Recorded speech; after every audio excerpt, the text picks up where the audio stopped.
98.5 and 92.7 The Planet, the real rock station. We're hanging out with the guys from Pop Evil, getting ready to play tonight in front of Theory of a Dead Man here in Columbus, Ohio, at the Newport Music Hall. And we're on their home away from home right now. The bus. Do you all have a name for the bus? We don't really have Stink a water. Stink water. Yeah, This is pretty much home. we don't really have a home. This is home. This is home. This welcome to our home. MTV Cribs. It's really clean. Sorry we cleaned up. Wait, you gotta check our fridge. You gotta look at our fridge. Go look at our fridge before we start. Let's see the fridge here. Tequila on the door. Tequila on the door. So welcome to Tour Bus / Motorhome Stinkwater Edition. There you go. Because I'm blowing up here. One thing, I first want to start by saying that obviously you guys are a new band in terms of the national scene. People don't know much about you. We know that you're from Michigan. You got a couple of songs out, 155 and Hero.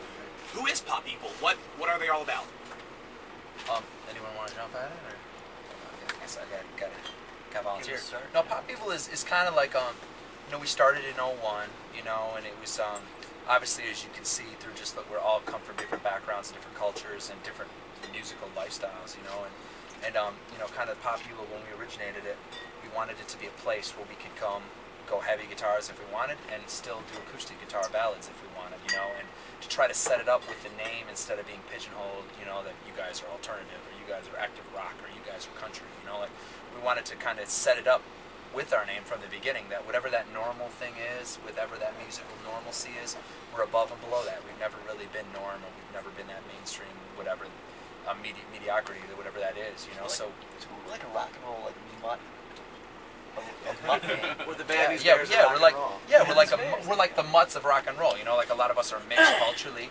We're kind of like that with rock and roll. We're just kind of throwing all our influences together. Anyone from Rage Against the Machine to Tupac, with Dylan and I, big rap guys growing up, that it was like, and then of course Matt and Tony come with, Pantera and Metallica, and Dave of course comes from, Stone Temple Pilots and the Black Crowes. So, kind of throwing all that into one, being creative to write our own music, just kind of been our own sound, and we're still developing being our first record, and we're just excited. We don't try to think about what we sound like. We just try to think about what we do that we like, number one, and what we can at the end of the day dictate and perform to our fans.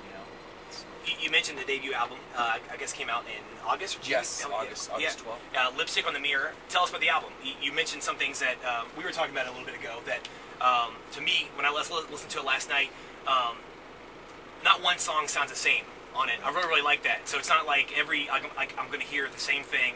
Track 1, 2, 3, 4. You've got like anthems, you've got ballads, you've got just straight up badass songs. But that's what I think about the album. But what's the album to you guys? That's really cool that you say that. It's like when you write a song, it's like every song's kind of like its own story, and it should have its own personality. Yeah. So to speak, we try to give each song its own character.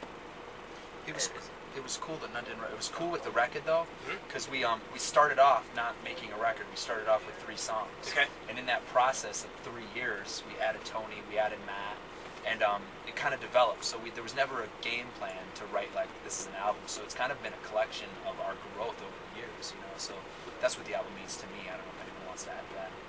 How do you guys write music?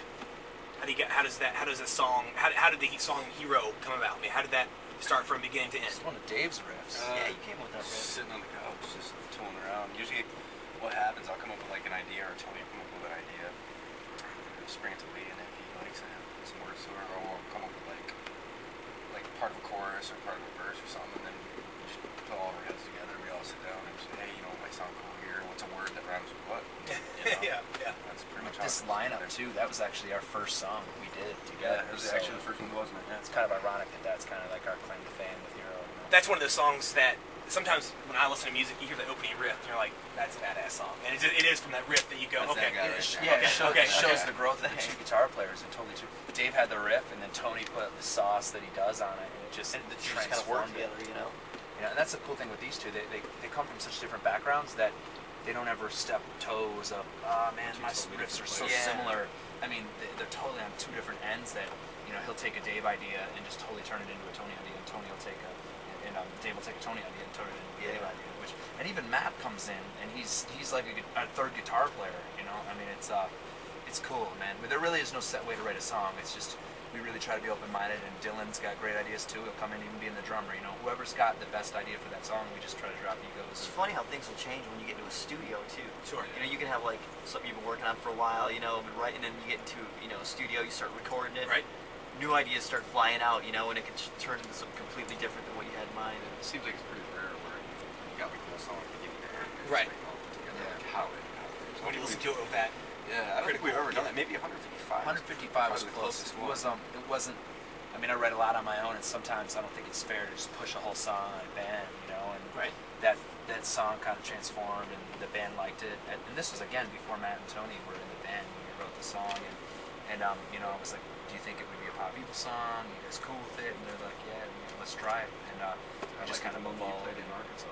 Yeah. Doing that sound check and you Yeah. busted it out. I was like, Yeah, I "What think is I that, busted it out in dude?" Arkansas, you know, for Dave and Dylan, and it just clicked. And then Tony, of course, added his solos and added the Ebo parts, and it was next thing you know, here we are. It's our second single. So it's again, there's no set rule. It just kind of, you know, whatever happens, you just let the music kind of do its thing.